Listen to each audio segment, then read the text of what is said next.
Yeah, last week I said that nitaendeleza ujumbe uliokuwa nao, na wale tuliokuwa hapa last week tulikuwa tunazungumza kuhusu kuchagua kumtumikia Mungu. Bwana asifiwe sana.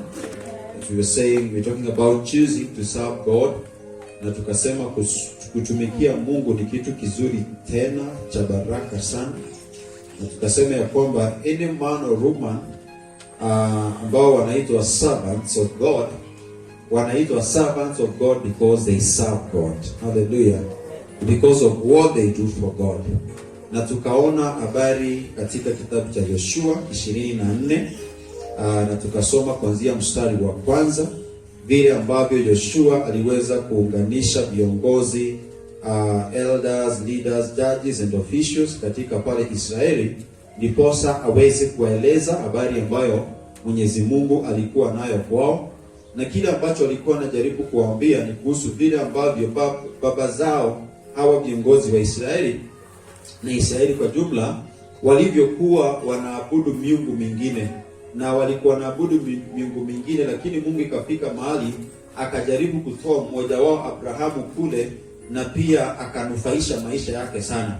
Na Mungu akawa anakumbusha hawa kupitia Yoshua vile ambavyo amewainua, vile ambavyo amewatoa katika shida, amewatoa katika uzito mwingi wa maisha, akawavukisha katika mto Yordani, akawafikisha katika sehemu ambapo vita zilikuwa hazimo sana, na akawaambia pia, niliwatoa katika yule hali ya utumwa ama majuto mengi, shida mingi, na nikawaweka mahali ambapo muna mashamba ambayo hata hamukung'ang'ana kuyapata. Nimewaweka mahali palipo pazuri, mahali ambapo mko na amani, mahali ambapo mnaweza mkapanda chakula na kinamea. The blessings Mungu alikuwa ameachilia, amewabariki sana. So Mungu akawa anawakumbusha ni vizuri muweze kuachana na zile vitu ama miungu mingine ambao mlikuwa mnaabudu, ndiposa muweze kuconcentrate na mimi. Na tukawa tunasema hivi, ilifika muda ambapo baada ya Yoshua kuambia yale maneno yote, akawapatia an option. And this is an option that is even there for us today. And we finished by saying, Joshua aliwaongelesha akawaambia hivyo. Baada ya maneno yote katika mstari wa 18, akawaambia, sasa fear the Lord and serve him with all faithfulness. Fear the Lord and serve him wholeheartedly. Mwogopeni Mwenyezi Mungu na muweze kumtumikia na mioyo yenu yote. Amewaambia hivyo kwa sababu Mungu amewatoa kwa miungu ya kale. Na tukasema ya kwamba kuna watu labda ambao wamekuwa naabudu miungu ya kale, ama mpaka siku ya leo ambao wanaabudu miungu ya kale, na labda kuna bila hawajui ama wako na shaka. Kuna jambo moja ambalo huyu mtumishi wa Mungu aliwaambia wale viongozi wa wana wa Israeli. Baada ya kuambia muache wamuogope Mungu na waweze kumtumikia Mungu kwa uaminifu wote, aliwaambia kwamba tupeni mbali. Hallelujah. That is what we were saying. Throw away the gods your forefathers worshipped beyond the river and in Egypt and serve the Lord. Izile miungu ambazo walikuwa naabudu zitupeni mbali sana. Kama Mungu amewafanyia haya, kama Mungu amewatoa kwa adui zenu, amewapatia mahali ambapo hamuna kung'ang'ana, amewapatia amani, chakula amewapa, hakuna kitu ambacho mnakosa. Hivyo ni vizuri muogope huyu ambaye amewashughulikia hivi, na ni vizuri muweze pia kumtumikia. Mumuogope na sio kumuogopa alafu mkaanze tu hivyo. Hapana, do something. Wanasifiwe sana. It is not only enough to say thank you, but it's more than saying thank you. Haijatosha kuambia mtu tu asanti, kwa sababu asanti inaweza toka kwa mdomo. Ni vizuri kusema asanti, na ile asanti iandamane na na vitendo. This way you can tell somebody thank you, and also carry yourself vizuri, wape heshima yao. Sio kusema tu asante kwa mdomo. That is how many people are even to God. We are like, we fear God, but yet we don't want anything na you God. Tunamuogopa Mungu ndio, lakini hatutaki story mingi na yeye. I don't know why, but Joshua was telling them, fear the Lord and serve. kumwogopa Mungu na kumtumikia. Usimwogope alafu kaange tu kanisani and there is nothing you're doing. Usimwogope Mungu tu alafu kwa sababu una nafasi ya kwenda kanisani. Kwa wale ambao wananisikiza pale nje ama mahali popote ulipo, usikuwe unaogopa Mungu na hauna ile nafasi ya kusema mimi nitamwabudu Mungu ama nitamtumikia Mungu kwa njia fulani ama katika hii eneo. Praise the name of Jesus. So there is something is more to what you say. There is more than just saying thank you. There is more than just saying mimi namwogopa Mungu. Let us see. Let us see. In the morning wale tulikuja maombi, I was telling them that the Bible speaks about faith and works. So faith without works is what? It is dead. Imani sio na matendo imekufa. So even for us, the faith that we have in God, let's accompany it with what our God is doing for us, ama what God is enabling us to do. Anacho tuwezesha sisi kuweza kufanya. And so even when in the fear of God, tumuogope ndio, but also let's do something extra. And the Bible says there's something extra I'm talking about. It is serving Him with all faithfulness. Ni kumwabudu, kumtumikia kwa moyo wako wote. Kama wewe ni mtumishi, tumika kwa moyo wako wote. Usitumike nusu. Kuna mahali script inasema, I think is in Jeremiah, sikumbuki vizuri, lakini nasema ya kwamba anayemtumikia Mungu kwa moyo akulaaniwa ni yule ambaye anamtumikia Mungu na moyo mregevu. Ukitumikia Mungu na uko tu umelegea, it's like you want, it's like you don't, it's like you want, it's like you don't. Wewe hautembei vizuri, hauenendi njia nzuri. You better be cold or hot. Usikwe hapo katikati. Bwana sifiwe sana. So tunaposema kuhusu uaminifu ni kujitolea na hali yetu yote, kujitolea na nafsi yetu yote, kujitolea na mali yetu. Praise the name of Jesus. I've come to realize kuna watu wanasema kumtumikia Mungu na wanamtumikia Mungu kulingana na vile hali ilivyo. Kama ni kumtumikia Mungu, watu wa Mungu, tumtumikie Mungu kwa mioyo, kwa sisi wote, kwa moyo, kwa mali yetu. Anasifiwe sana. When it comes to what God has given us, let us serve Him with that. Bwana Yesu asifiwe sana. Lakini baada ya huyu Joshua kuambia wamtumikie Mungu kwa uaminifu wao wote na watupe miungu, na sande tukasema ni vizuri na ni muhimu iwapo kuna miungu ambayo imekuwa ndani yetu tuweze kuidili nayo. Na tukasema an idol, miungu ni idol. Throw away all the gods. Gods are idols. Miungu mingine ambayo tumekuwa tukiabudu na tuabudu Mungu wa kweli. Na tukasema idol ni chochote kile ambacho kinachukua sehemu ya Mungu katika maisha yako. Tukasema pesa inaweza chukua sehemu ya Mungu kwa maisha yako. Watu ndio unakuta ya kwamba wakipata pesa wakati mwingine, isipokuwa Mungu awe nawe, isipokuwa uweze kujua kwamba you can master money but not money to master you. Bwana sifiwe sana. Utawale pesa, sio pesa ikutawale.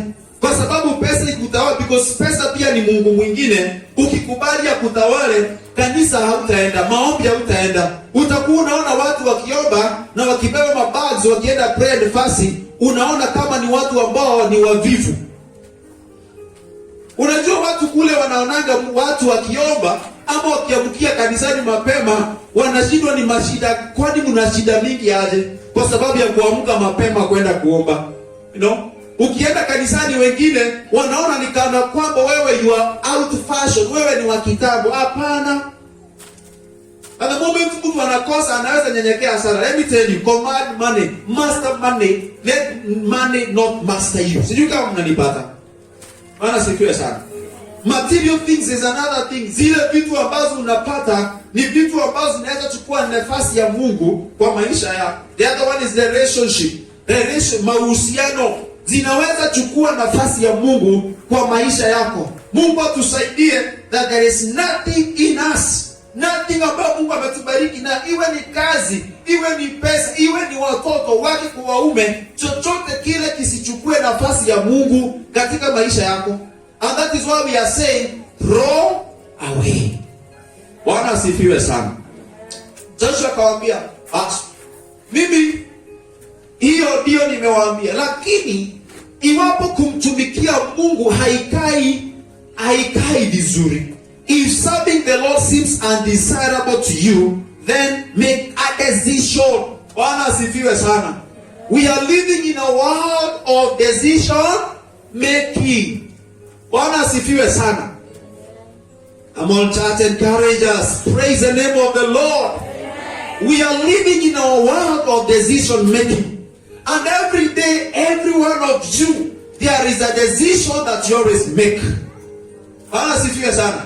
Kila siku, kila mmoja wetu, hata asubuhi ya leo, you made a decision ya kuamka asubuhi kukuja kanisani. Uliamua kufanya uamuzi wa kufika kanisani mapema, mwingine akafanya uamuzi wa kuchelewa. Hallelujah. This is a decision you made. Wamama jana, you made a decision ya kwamba tunakulaga ugali Saturday. Leo tukuli ugali, wacha tukule pilau, wacha tukule chapati. A decision. You made a decision, utabaki hatugani siku ya leo. We are living in a world of decision. Tumefanya uamuzi wa kumfuata Mungu leo. Wengine wameamua hapana, wacha mimi nilale, after all this is Sunday. Sinanga siku ya kupumzika, wacha nilale. Ndio sababu sahi as I preach, wewe unaponisikiza kuna mtu amelala vizuri. Mpaka sahi tunapoongea sahi. Na ana mpango wa kwenda church. It's a decision. And it's okay. It's a decision. Na ndio sababu Yoshua akawaambia, iwapo kumfuata Mungu haikai vizuri sana, nikasema kama kumfuata Mungu haibambi kwako, ni sawa. Then make a decision today. Iwapo ni miungu ya baba zenu, ama ni miungu ile ya kale inayoabudiwa katika mito, ama ni mungu ya Waamori ama nini, ama pia miungu ya mahali ambapo mnaishi. Na nikataja nikasema ya kwamba even where we are, there are gods that operate there. And we need to understand. Tujue mahali ambapo tumo kuna miungu ambayo huenda na inatawala pale. Na ni vizuri tuamue na tujue, iwapo nimehamia mahali ambapo nimehama, yule Mungu ambaye anatawala pale atanitawala, ama ni Mungu wangu aliye ndani yangu atatawala hapo. Why do you think we go for house dedications? There are gods who lead, who rule those places. Na ni sababu unaweza kuta kwamba kuna wakati unaweza enda mahali usingizi hauna, na si ati wewe umerogwa ama wewe ni mgonjwa. Kuna miungu inatawalanga mahali fulani. And that is why you see, say, or the gods of that is in which verse? But if something the Lord seems undesirable, then choose for yourselves to this day whom you serve. Whether the gods of your forefathers, the river, or the gods of the Amorites in whose land you are living. The gods of Amorites in whose land you are living. Kwa hivyo uwezekano mkubwa ni ya kwamba mahali ambapo walikuwa wanaishi kulikuwa na miungu ya pale. And if you look at your Bible, it's a small god, Kaido. Kuna miungu. Sasa tunaongea kuna miungu ya pesa, kuna miungu ya mali, kuna miungu ya nini, but tamani kutawaliwa na Mungu aliye juu. Praise the name of Jesus. So iwapo mtaona hiyo yote si sawa, mimi nimeamua that I will serve the Lord. Bwana sifiwe sana. I will purpose. I have made a decision.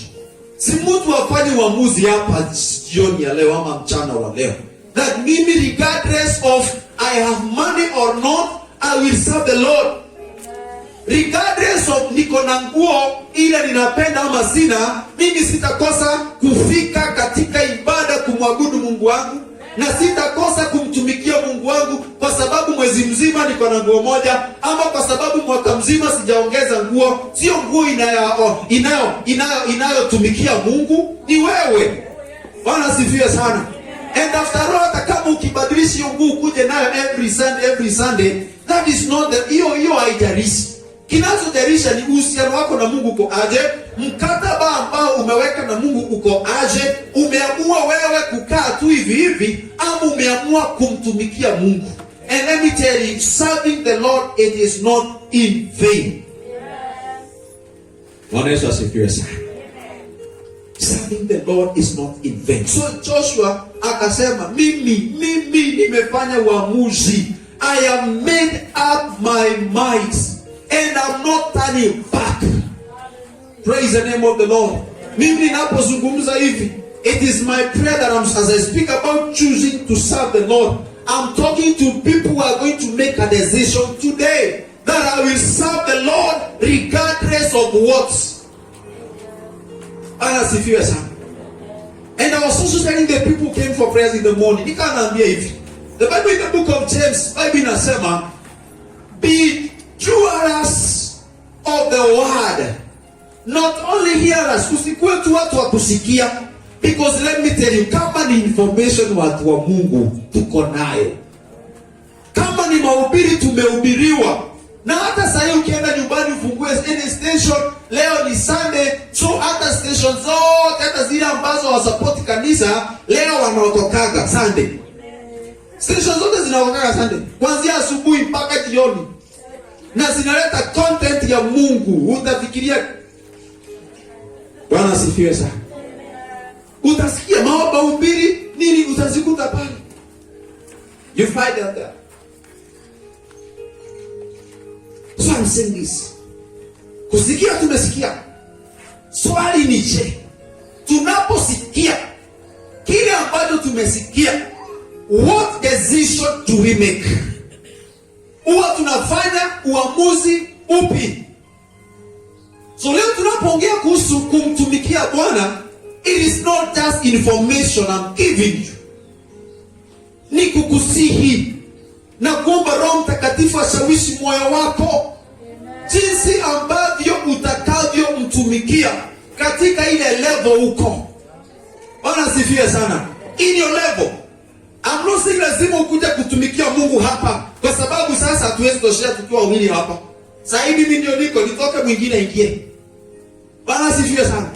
And that is why even that the parable ambayo Yesu alikuwa anapeana about the talents. Kuna mwenye alipatiwa ngapi? 2. Kuna mwenye alipatiwa 5, mwingine akapewa ngapi? 1. And the Bible says they were all given in accordance to their ability. Walipewa kulingana na uwezo wao. So mwajiri alijua mwenye nimempea 1 si ya kwamba hawezi, anaweza, lakini kulingana na uwezo wake, understanding yake na level yake. So none, kwanza ukiongea kuhusu one at least ni ile minimum. Bwana sifiwe sana. Number 1 ni ile sasa iko chini kabisa. Hiyo iko chini kabisa. Na hata hiyo iko chini, that mwenye iko chini ako na uweza wa kufanya kitu. So what I'm saying to mean is this, none of us are katika position ya kuweza kumtumikia Mungu. Praise the name of Jesus.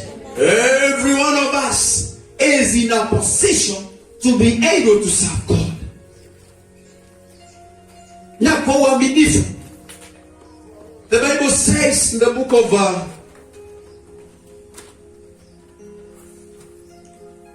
1 Corinthians 1 Corinthians chapter 15 and verse 57.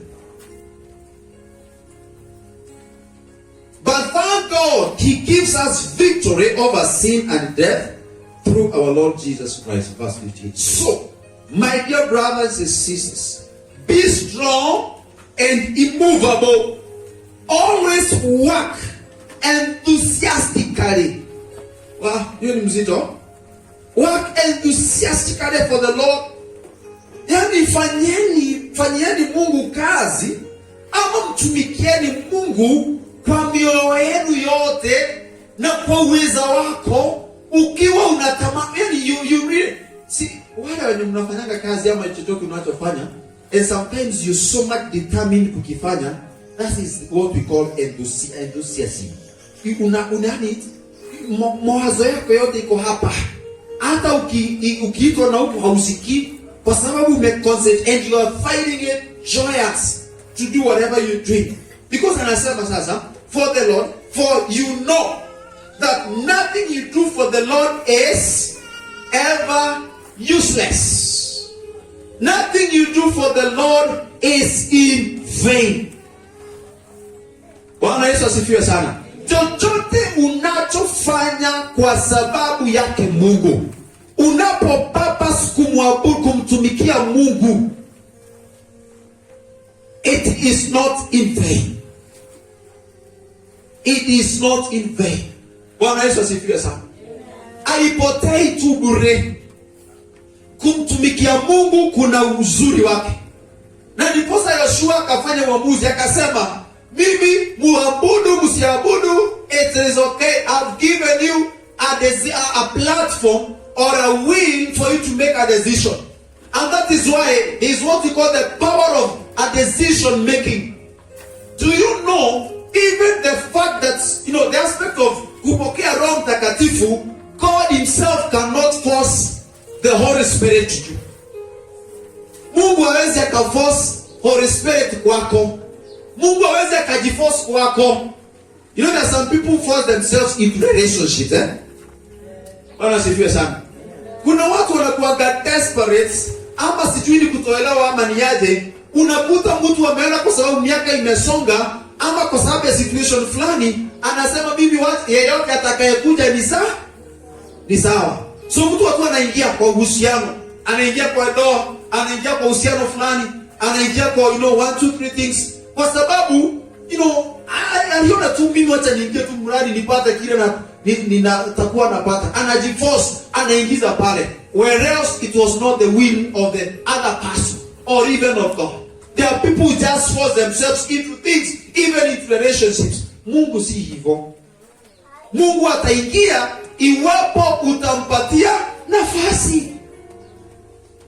And that is why in the book of Revelation, I stand at the door and I knock. Atakaye nifungulia, nitaingia. Bwana asifiwe sana. Whoever opens the door for me, I will get in. Iwapo utafungua, what do I do? I go back. Missing. So God, Holy Spirit does not force himself on us. We give him an opportunity. Tunampatia nafasi, anaingia, na akiingia anafanya ndani yetu makao yake. Praise the name of Jesus. Hebu imagine ukishampatia yeye makao ndani yeye, ukishampatia maisha yako, akae ndani yako. So hata unapomfanyia kazi, utakuwa unamfanyia ukiwa na kuelewa anataka hii kazi ifanywe aje. Anataka hii huduma ifanywe vipi. Praise the name of Jesus. I'm giving a few of those scriptures because I want us, nataka niwaonyeshe some of the areas to serve God. And then tutaweza kuwa tumemaliza. Lazima tufanyie Mungu kazi, wapendwa. Iwapo Mungu amekupa nguvu, honestly, amekuamusha, wala sio mgonjwa, unatembea na miguu yako mbili, mikono zako mbili zinafanya kazi, akili yako inafanya kazi vizuri, and you are okay, why should you just sit there and do nothing? Remember that kitu niwaambia? Nilikuwa ushako jana na nikaona hapo, bado kako hapo. Don't just sit there. Do something. Usikae tu, just do something for the Lord. Ndio nikiwaangalia nyinyi wote ninaona wahuduma, wafanyikazi wa Mungu. And indeed you are. I will show you how. Mwingine anasema hapana, mimi siwezi hubiri, mimi siwezi imba, mimi siwezi nini. You can do something. John chapter 9 and verse 4. John chapter 9 and verse 4. John chapter 9 and verse 4.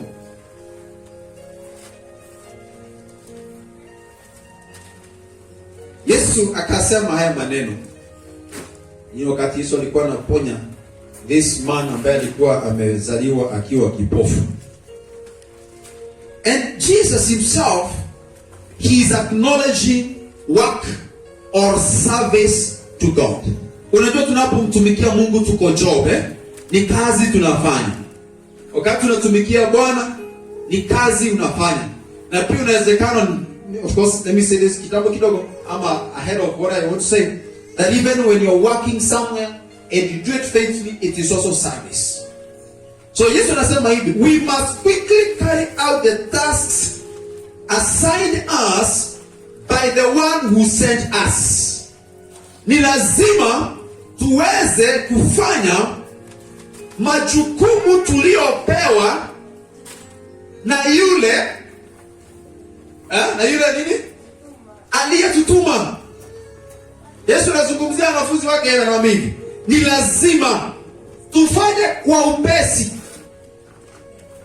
Bwana asifiwe sana.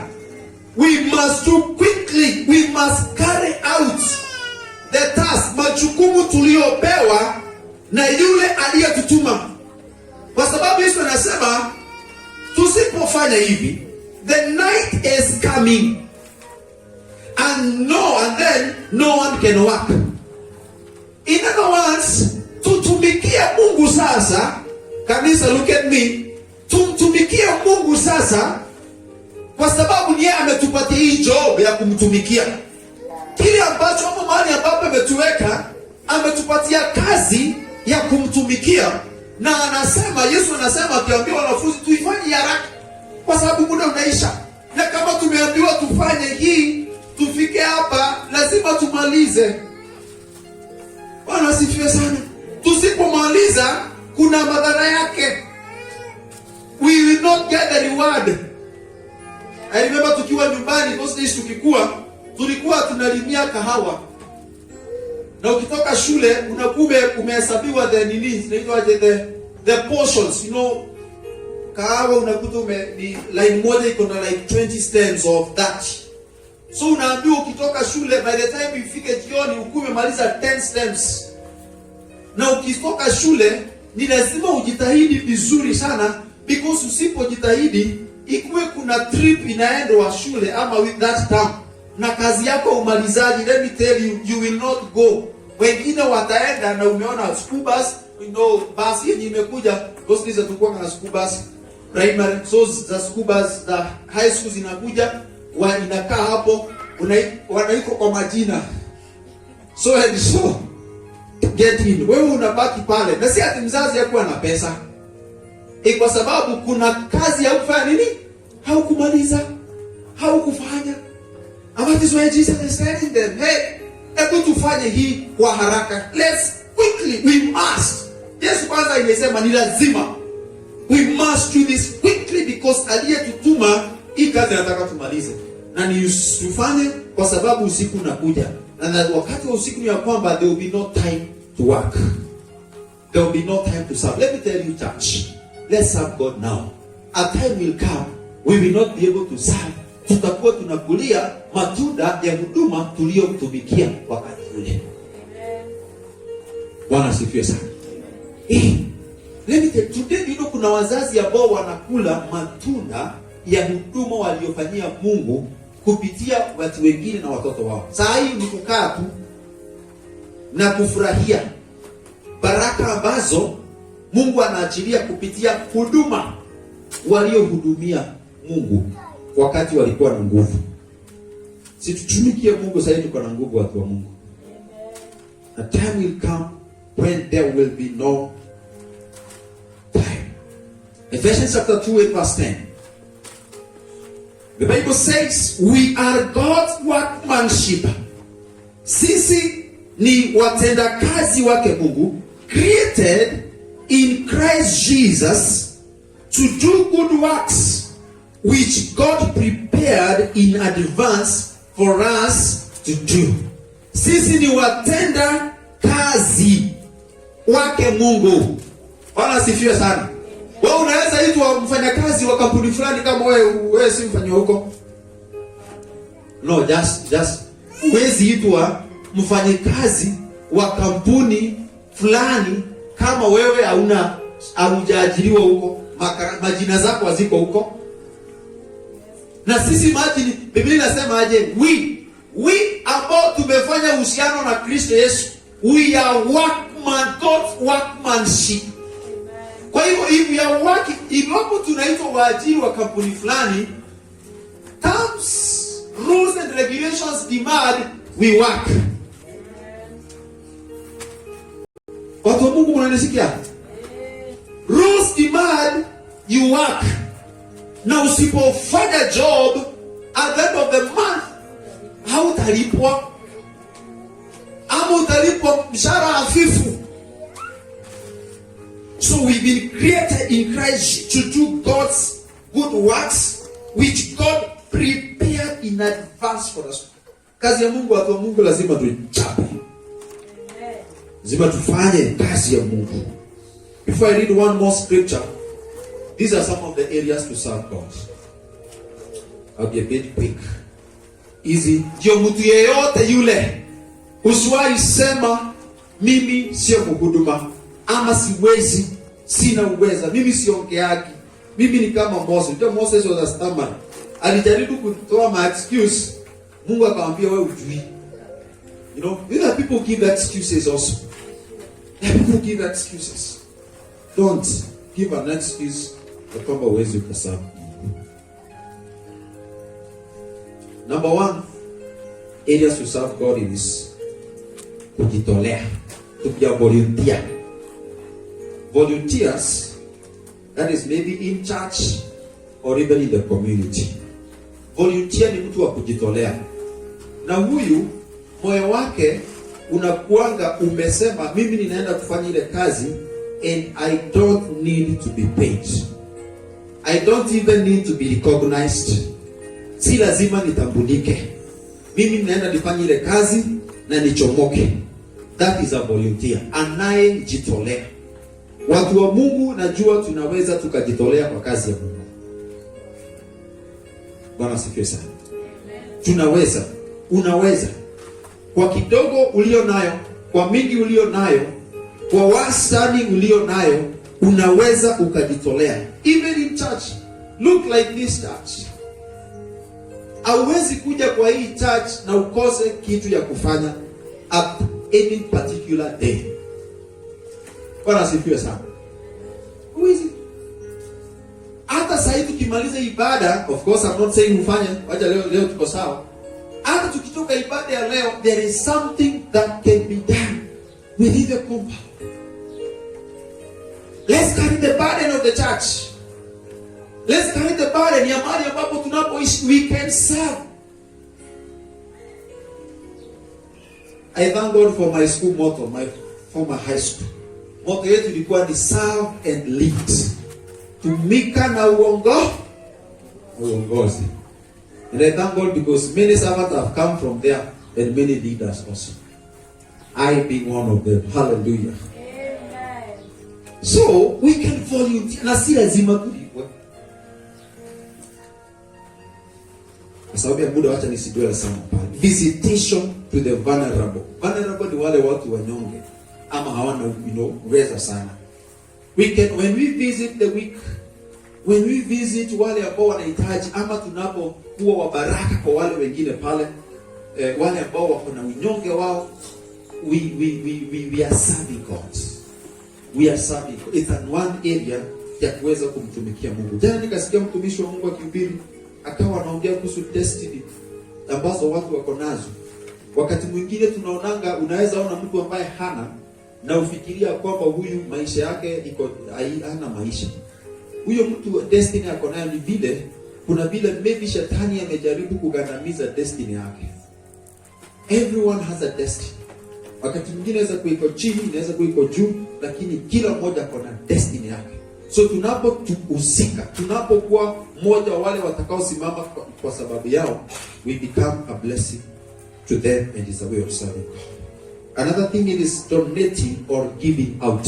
When you give, when you donate, kila ambacho uko nacho, unachokipenda sana, ama kama uko nacho kwa wingi or something, give it out. It's also another way of serving the Lord. You can, at the moment you never know, ukipatia mtu ambaye hakuwa nacho, ama you never know alikuwa nacho ama hana, it could be an answered prayer that Mungu ameweza kufanya kupitia wewe. Praise the name of Jesus. Another area of serving God, it is through giving. That is tithes and offerings. Praise the name of Jesus. That is through giving of tithes and offering. Sasa hapa Hapa ndio ambapo pameshika uzito mkubwa sana, watu wa Mungu. Giving of tithes and offerings. This is it's biblical, purely biblical. Na Yesu alitufunza maneno haya. The Old Testament has taught us these things. And by the grace of God, one of these days tutaweza kuzungumza hayo kama ujumbe ambao Mungu ataweza kunisaidia kuweza kuleta kwa sababu yetu. Kwa sababu tunapolipa tithes, tunapotoa tithes zetu na offering zetu, tunatii maandiko. Bwana sifiwe sana. And that is the area that you can purpose to serve God, and you'll be surprised as what God can do. There's a place I used to serve, and there's this guy ambaye alikuja akadonate vitu vyombo very expensive, very expensive. And so he happened to be my friend. Na tulipokuwa tunaongea akaniambia, Sami, this is because of giving. Me have given instruments everywhere. I've given. And one of the areas that I'm very faithful in is the area of tithes. And you know, maneno hayo pia aliongea kwa kanisa one day nikisikia. I'm very faithful to God when it comes to my tithes. And I give a lot. And you know, akiniambia, we are just talking the two of us. It's not boasting or anything. He's telling me all these that I have. Hizi vyombo zote na hii pesa yote. And this is not the first one. It is because I have been faithful to God kupitia kutoa fungu la 10. And God has blessed me this much. Siku nyingine nikamwambia, imagine Mungu anataka tu tumpatie it's actually like a 1%. Ni kimoja, just 10. Iwapo ni 100 anataka tu 10 bob. 90 bob ingine yote ni yako.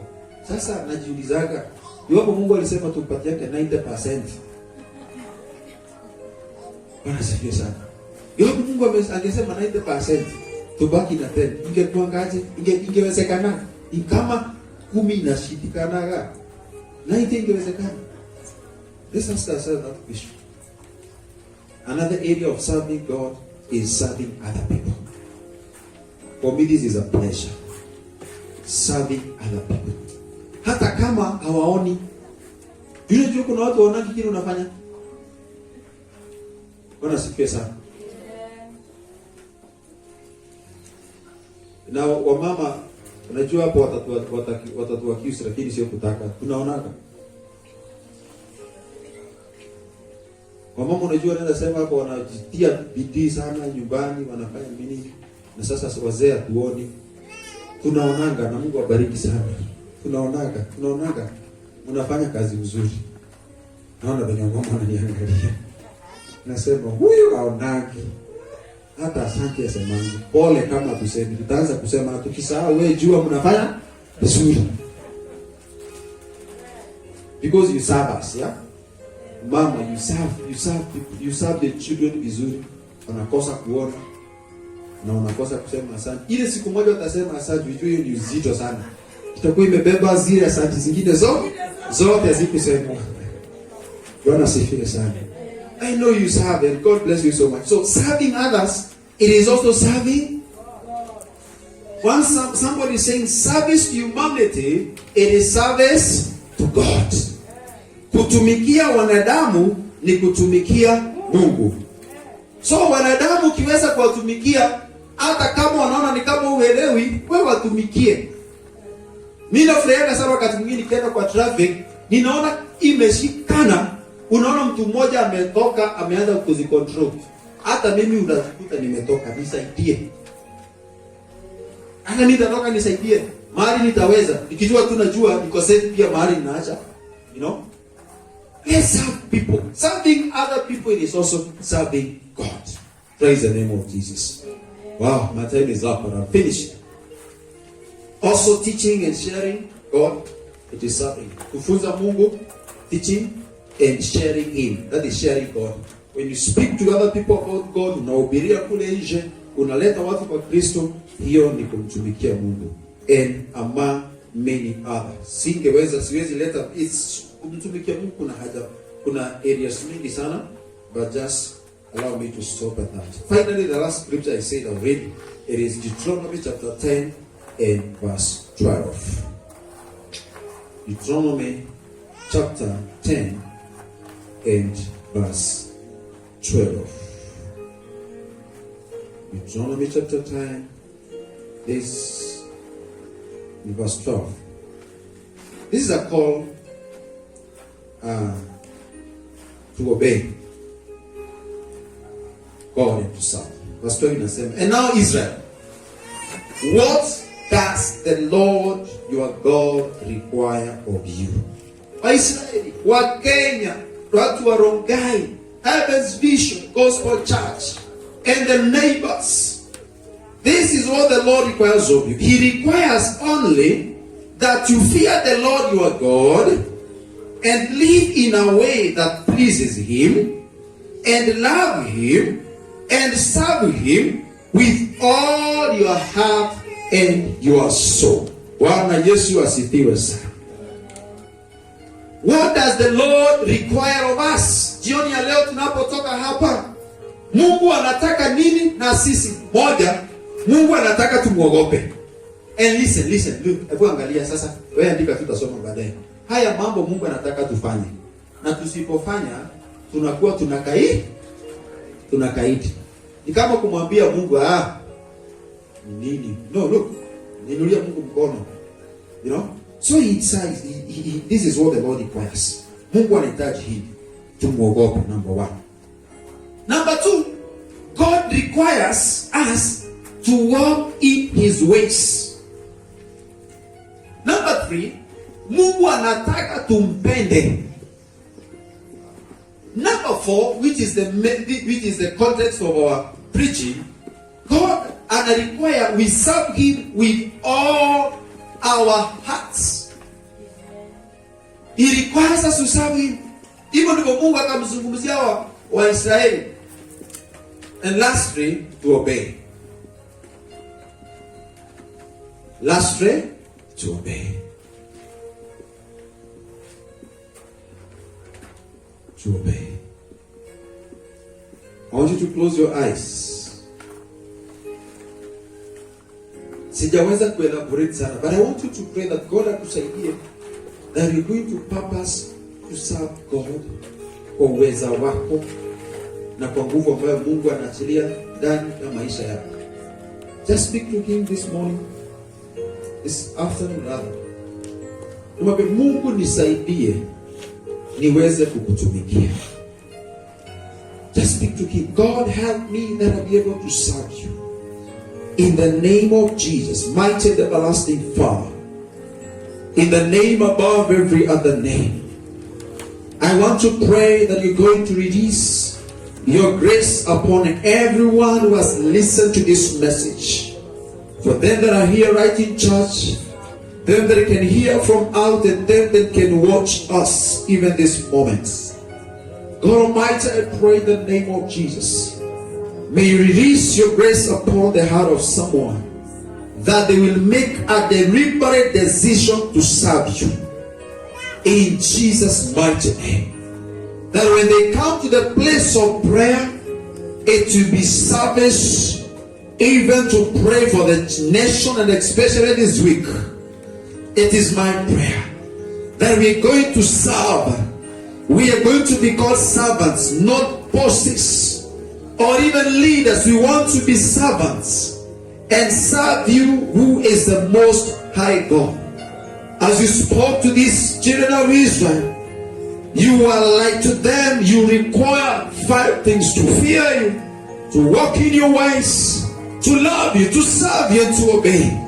That is my prayer to everyone, that we are going to obey, that we are going to serve you, that we are going to love you, we are going to walk in your ways, and we are going to fear you. Tusaidie, tusije tukuwa watu tunaosikia neno na tunaachia hapo. Tusaidie kusikia neno na kuweza kulifanyisha kazi. Pokea sifa zote na utukufu wote. We give you praise and we give all the glory. In the name of your Son, Jesus Christ, we pray and we give thanks.